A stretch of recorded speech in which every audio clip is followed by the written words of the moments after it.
Bismillahirrahmanirrahim. Thank you, Tan Sri. To my fellow colleagues, ladies and gentlemen, good afternoon, everyone. Why is it that Muslims are so resentful about secularism and about the idea of a secular state? Because basically, this secularism is defined as atheism. It's because it's basically, you have no belief in God, in the existence of God. And it is imposed from above, not indigenous development. So I mentioned to you about this Ibn Khaldun's idea. So, now we thought that because the West is basically leading the entire world, basically, so we want to follow them. So the idea of secularism came from them. And we want to follow. So this is the idea. This is a resentment against this thing. And failure of secular post-colonial states, of course. And secularism as oppression, not pluralism. We have seen these ideas of secular leaders in the Middle East, Ben Ali, Assisi, Mubarak, and name it, so many others. Who are they? They are dictators, right? They do not represent, a conscious and a very, capable leader, in a very plural leader that could accept any different ideas and other propositions. So this is the experience that Muslims have been having. So what is our future? This is the second part of the topic that you gave me, right? What is our future? I want to talk about this. And why did I show these two photos, Islam, secularism, and liberal democracy? Because, to me, the answer lies in this particular book. This book was written by a professor in political science, Professor Nader Hashimi. We have invited him twice. We have invited him twice to KL.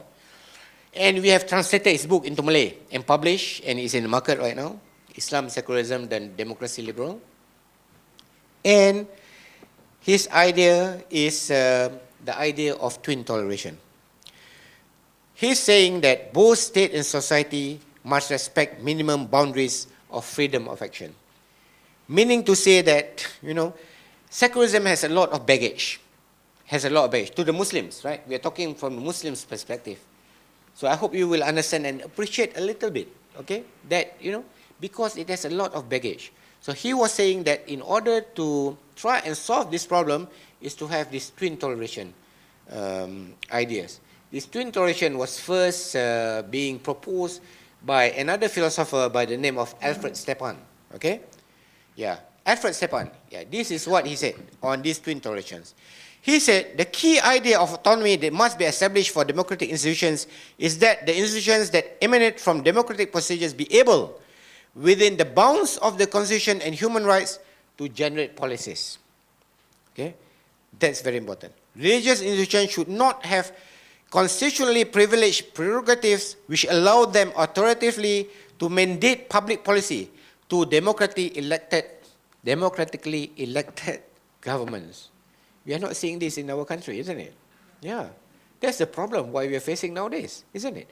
We are having Jakims, Jais, and name it. Well, I hope, when this goes viral, I think they call me for for inquisition again. Yeah, okay, thank you. I've been called by Jakim before, and I think they would call me again. But this is a problem, right? We are having this because we don't have this twin toleration aspect, right? The key area of autonomy, the other part of the twin tolerations from the government or even other religions, that must be established for religious freedom is that individuals and religious communities consistent with our core institutional definition of democracy must have complete freedom to worship privately. Meaning to say that we don't interfere with the Christians to worship God in their own churches, right? We don't go and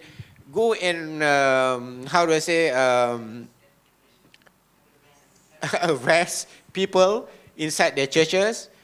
Like I think a few years ago they went to Methodist Church, right? DUMC, right? Yeah. And all kind of things, That's not supposed to be done, right?